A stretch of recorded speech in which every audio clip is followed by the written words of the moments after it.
Okay, Shalom from Jerusalem. I just want to take a few minutes here to share with you all about this ongoing crisis and situation here in Israel. I'm at my settlement right now where we live. We have an apartment, a little basement apartment in some friends of ours' house. It's very, very affordable. But also, one of the reasons that we chose to live in this settlement is because for us it's really kind of a part of our faith. Believing that all this land was given to Israel, to the Jewish people. It's clear to us. Things that I really want to express here is everything that I see and everything that I do, reading the news, the ministry that I do, the work that I do, everything I do comes from a biblical worldview. It's really strange. I do have friends on Facebook here, and I don't think any of them would be offended by that because they know that about me. They know that I'm a believer, we live a messianic lifestyle, not with any legalism, but with love for the Tanakh and the Brit Hadashah, for the Old Testament and the New Testament. For us, it's one testament. It's the Testament. It's the Word of God. And we ripped out many years ago that page of separation between the Old and the New. As many of you have ever heard me preach before at your congregation or just sharing in a Bible study, I always love to say there's nothing old about the Old Testament and there's nothing new in the New Testament. Everything was promised in the Old, fulfilled in the New, but everything that is applicable still in the Old is still applicable. The Ten Commandments, when people say, I don't read the Old Testament, it doesn't mean anything, I don't read the New. It's like, okay, so where's your foundation? So the foundation for us in our biblical worldview is the Bible, starting with, of course, the Ten Commandments, that you shall have no other gods except the God of Israel, the God of Abraham, Isaac, and Jacob. And where we stand, as you can see behind me here, that is Jordan behind me. If you're facing that way, that's Jordan and the Jordan Valley. And I'll switch. I don't know if I can switch my camera here. I guess I can't, or maybe I can. All right, and then this is our settlement. We live down the street here. There's a couple of buildings down here in a home. We have a wonderful landlord who's a believer, and we just love. We've been here we'll soon be coming up on our, let's see, gosh, 8 years? No, 9 years. This September will be 9 years since we lived out here in this settlement. And now, if you guys can see, there's a few Israeli flags back there. And if we look this way, okay, you can see our fence here. Here's our fence to our settlement to protect us. There's light poles along the way here. And there's another settlement way in the distance. There's a Jordan Valley, just kind of giving you guys an orientation a little bit. Over here, we have an Arab village on this ridge here between us. There, you can see that road. That's the road that goes to our Maxom to take us into Jerusalem, which is over that way. So right there is Jewish. Their Maxom is behind this hill. The checkpoint is behind that hill. And then right there is Pisgat Ze'ev, where we lived for 9 years. We lived in Pisgat Ze'ev, and then the Lord moved us out to live here in Geva Binyamin. And this is, like I said, been our home. But for us, it's really, again, it's part of our faith as biblical believers to be out here. Geva Binyamin is where King Saul came from, very historic. Everything around us, all around us in here, are just all biblical places. Up the street here, you take the road going this way, head north from here, you come across Shiloh, you come across Bet El. You guys all know who Bet El is and how important that is. Down the valley here, to the right of the Jordan Valley, I pointed down over here, is Jericho. It's not very far. And so we knew it. So all around us is all this history. And so why am I saying all this? You're like, well, Greg, what does that have to do with the current situation? Why are you giving us this live update? I'm giving this live update because I want you guys to understand that when we as believers in the Old and New Testament, one covenant, one God, one Messiah, Yeshua, our whole worldview is to understand the importance of this land.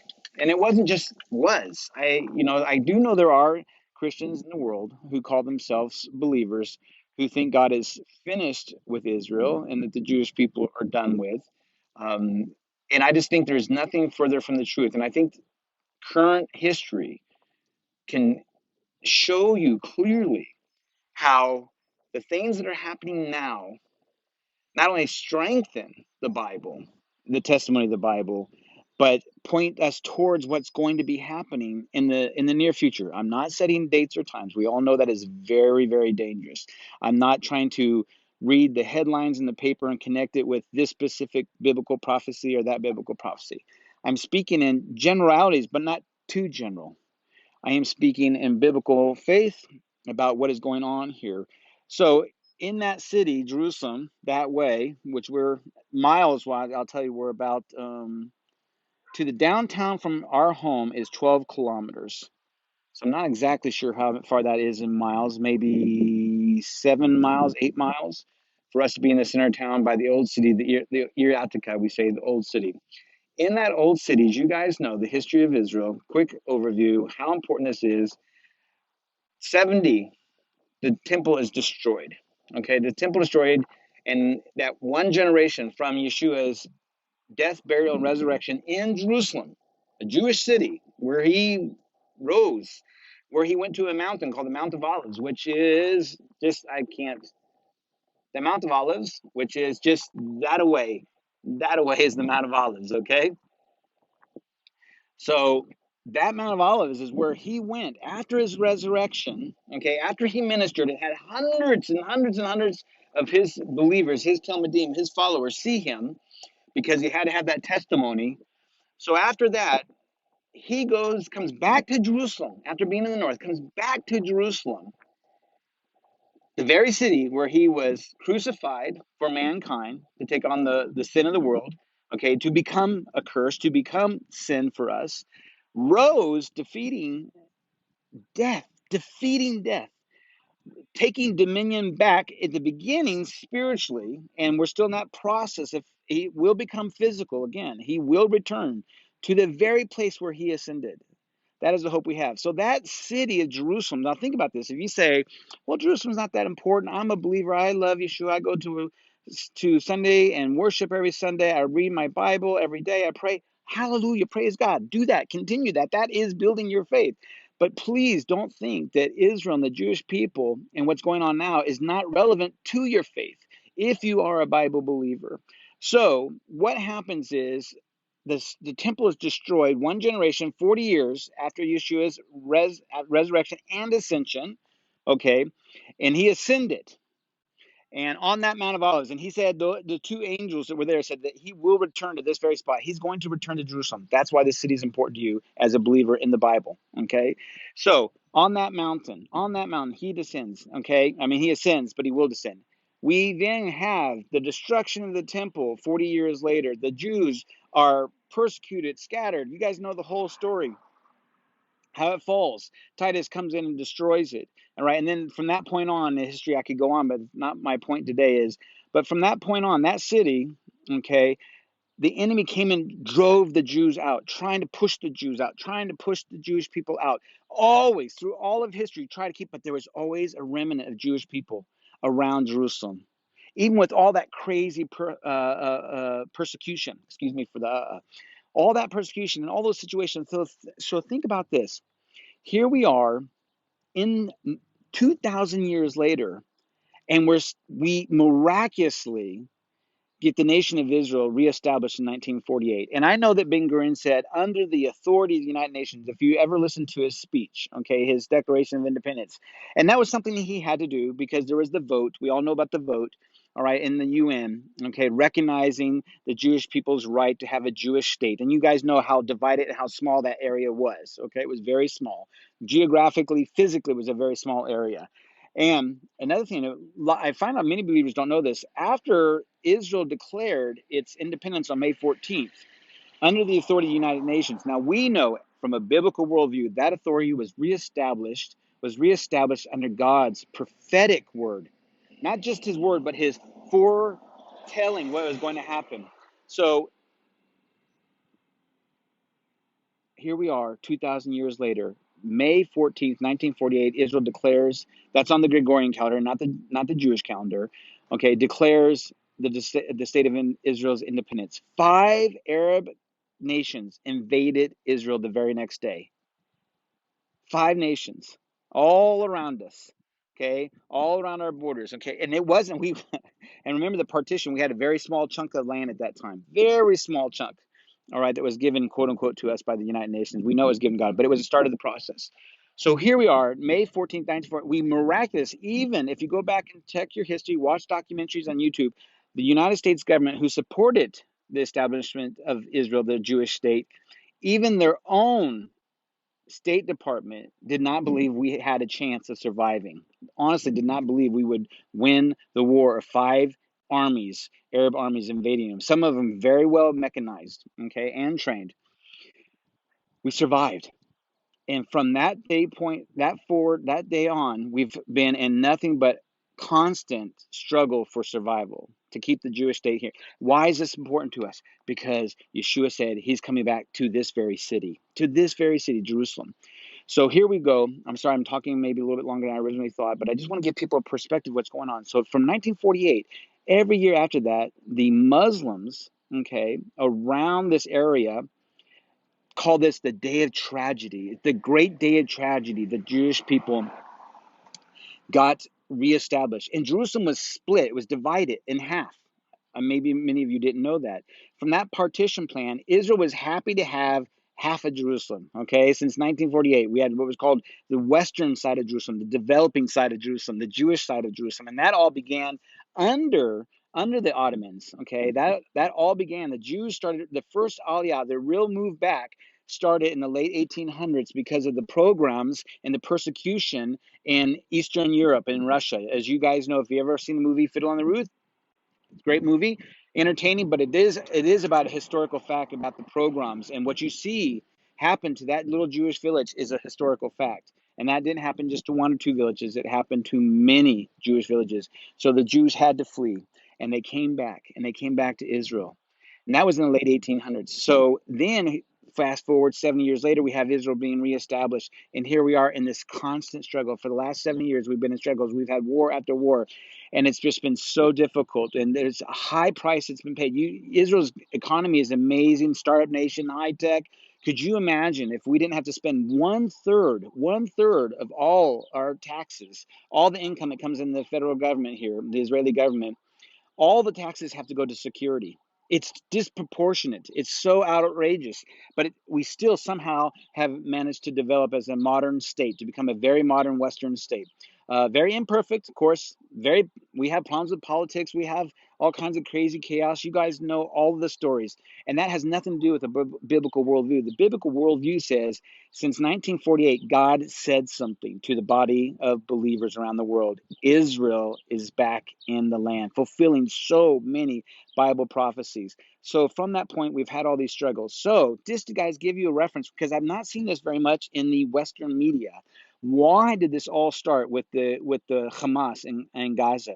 Why is this whole situation? Oh, I've heard all kinds of crazy stuff. Honestly, it's very hard to get onto the news and see what's happening and not get upset sometimes with the reporting that I see. Israel, from 1967, we had a war. Okay, as you all know, I can't go into all the details, but I'll just give you that. Jordan opened up fire and started shelling from the Mount of Olives over into Western Jerusalem, on into Western Jerusalem.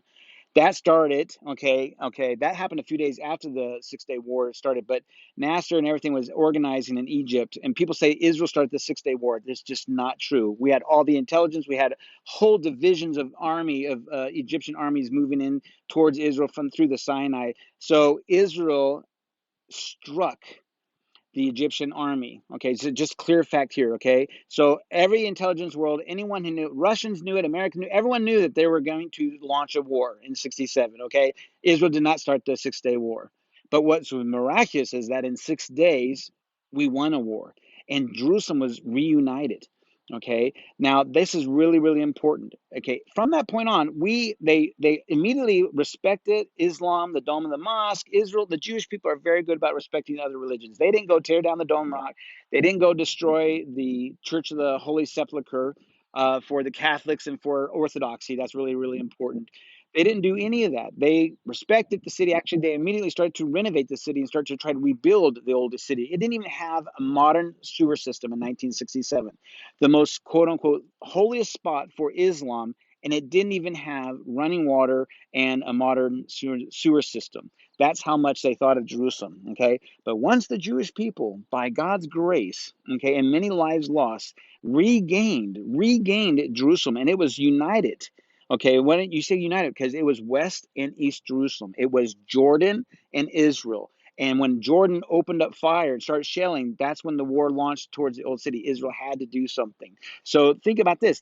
If Jordan had not opened up and started shelling Western Jerusalem, Israel would have left it alone. They would have just defended themselves, okay? But once Jordan opened up fire, and the Israeli government tried to talk Jordan not joining the invasion that was happening, the Six-Day War, and Jordan had no choice.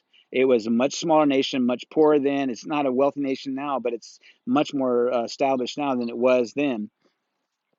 And they had no choice because Nasser said, if you don't join the war, we're going to invade you and take you. So Jordan would have been invaded by Egypt. So they had no choice. So Egypt puts pressure. Jordan starts shelling West Jerusalem. Heard testimonies from people I know who were alive during that time talking about the shelling of Western Jerusalem from the Mount of Olives, and it was horrifying to them. It was absolutely. Could you imagine living in Western Jerusalem, this modern city with beautiful neighborhoods of it, and all of a sudden you have shells firing, not from 100 miles away, not from 50 miles away, literally from a mile away.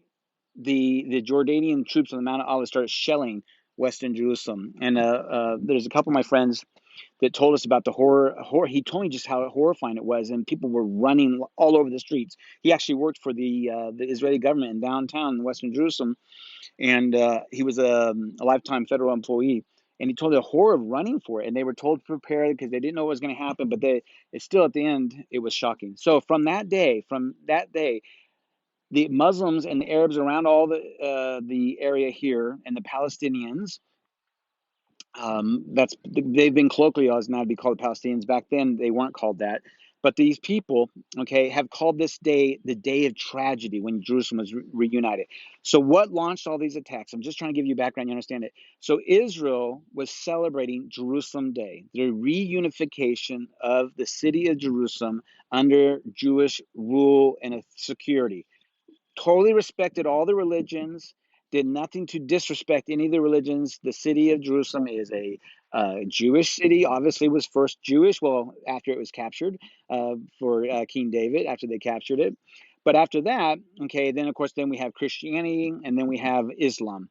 So it's a city, you always hear people talk about it's a city of three world monotheistic religions, okay? But from a biblical point of view, it is a city of God, right? God established this city, put his name on this city, it's his city. So the Jews were celebrating this day, okay, Jerusalem Day, and 7 rockets were shot from Gaza towards Jerusalem.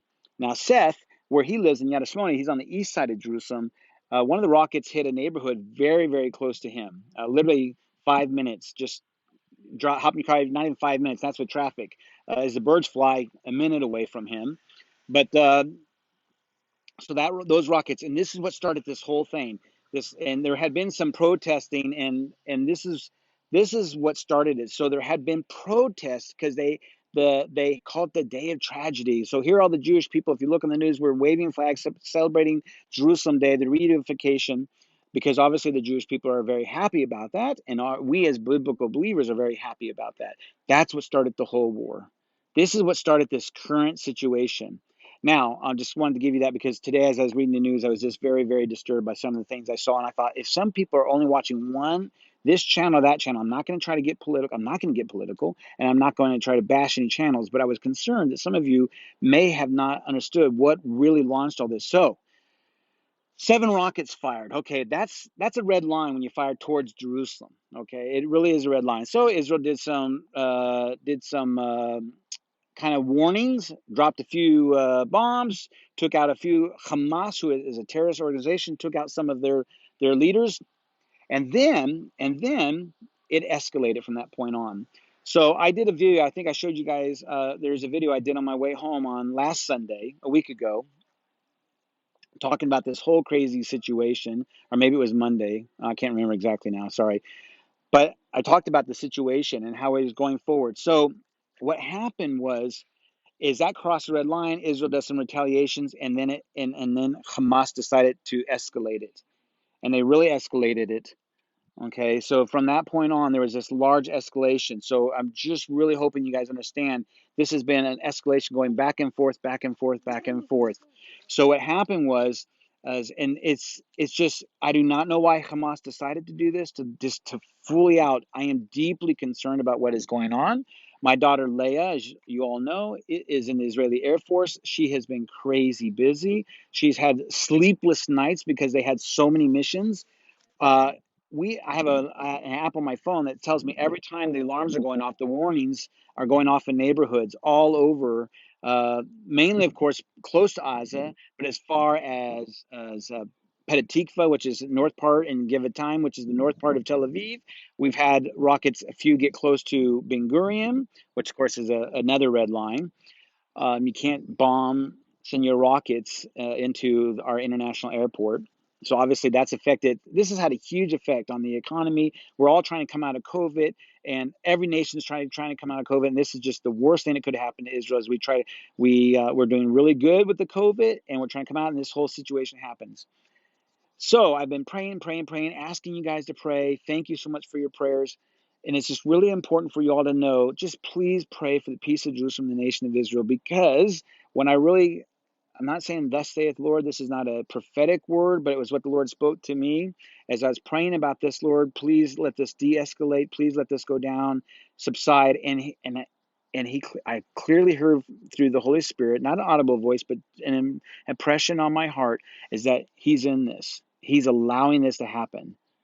Why? We don't always know. God's ways are so much higher than ours, but he's in this. So if he's in this and he's allowing this to happen, there is a purpose and a reason for all of it, because God is the same yesterday, today, forever. He's never changed. He's not changed from the old to the new. He wasn't some mean old God in the Old Testament and some gushy God in the New Testament. He's the same. His name literally means, as you guys know, his name is so special. It means was, is, and is to come. His name, his personal name, means eternal. There's that he's in all those places all at the same time. That's an eternal God. That's the biblical worldview that we have. So continue to pray for Israel, pray for the Jewish people, pray for those opportunities for the body, the messianic body here, the believing body of believers, is maybe 15,000. And that's, you say, wow, that's 15,000 messianic Jewish people. Well, yeah, but there's almost 9 million Israelis, Arabs, and Jews. Okay, so we are just a tiny, tiny little body, but truth is on our side. We love everyone. We want it, but specifically for us, as you guys know, when we came here, we sold everything we had. We left, we resigned the best congregation in the world, CLC, the best senior pastor in the world, I really believe. And I was in a perfect position for ministry to be mentored by an amazing senior pastor and Mike Crowder, to a congregation that was just doing things for God, amazing things. And then he decided to call us to Israel. And we prayed and fasted, and he gave us a very specific name, Zion's Harvest. And we want to see a great harvest here in the land. And it's very, very important. That's why we came. And we've been here. It's been hard. We have struggled for 24 years. We have gone through so much. 7 years, we could not even leave the country because we were being persecuted for our faith from the government. We got into a huge legal battle, but God was with us, and he opened up doors that no man could have opened, only God. He used men, but he opened it up. And now we're here, and now we're established. And now Seth has served in the military. Shira is an officer in the Modi'in intelligence, a logistics officer. Leah is in the Air Force, and she is on the tech team for F-16s. Her job is to walk out with the F-16 onto the tarmac. She pulls all the pins, the safety pins. You guys know F-16s. A lot of you guys at CLC all know about all this. Many of you had a career in this. And so her job is to do that. And then when the plane comes back, they go out, restate the plane, bring it back into the hangar, do all their post operation checks and save the plane and everything like that. She's been crazy busy. Literally, she said there was a couple nights where she didn't even sleep. I'm not giving any information classified. I'm not compromising her or anything like that. Just these are very things. Shira's couldn't come home when she wanted to, but she's done. And so she's almost actually done at the end of her military service. She has just a couple weeks to go. Seth, please pray for Seth because Seth he is scheduled to do Miluim this week. This coming a week from today, I think, is going to be doing a reserve duty. He is an artillery. He's an artillery. We call it Totchanim in Hebrew. He's an artillery. He's going to be starting, and he was notified by his reserve unit to have his bag ready. That means to be ready to be called up at any moment in case this escalates to a ground war. So this is the times that we live in. Very interesting times. Thank you all for listening so long. And just praying, just wanted to make it clear what started this. Hamas started this. They've escalated. They sent rockets, okay, and they sent unguided rockets into civilian areas in Israel. This is done on purpose. Okay, they are trying to hit. They don't. It's so crazy. Please, just a couple more minutes here. Hamas does not shoot at military targets. They don't have military bases. All right, they are a terrorist organization.